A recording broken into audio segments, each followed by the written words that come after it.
Ninamshukuru Mungu kwa mara nyingine leo tarehe 29 mwezi Oktoba mwaka 2025 nimeungana na wananchi wa jimbo la Peramiho wapiga kura wenzangu ambao tumetekeleza wajibu wetu wa kikatiba na haki yetu pia ya kikatiba ya kupiga kura katika uchaguzi mkuu wa serikali, na tunakwenda leo kuchagua Rais wa Jamhuri ya Muungano wa Tanzania, mbunge wa jimbo la Peramiho, lakini na madiwani ambao wanatokana na halmashauri ya wilaya ya Songea iliyoko ndani ya jimbo la Peramiho.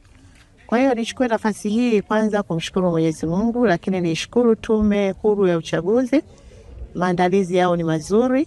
Tumeweza kupata fursa ya kutembea vituo kadhaa, lakini na hapa tulipo mahala ambapo nimepiga kura mimi pia kama mgombea ubunge wa jimbo la Peramiho, kwa kweli kazi inaendelea vizuri. Kazi imeanza toka mapema sana asubuhi na wapiga kura wengi wameshajitokeza. Katika kituo hiki kuna wapiga kura zaidi ya 644.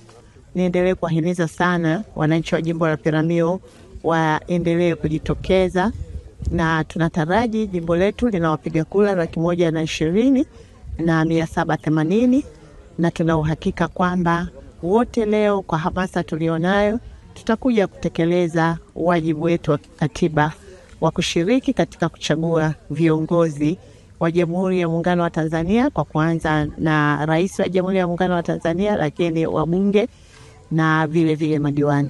Mwamko ni mkubwa sana na hali ya amani na utulivu ni ya kuridhisha. Hakuna vurugu hata kidogo.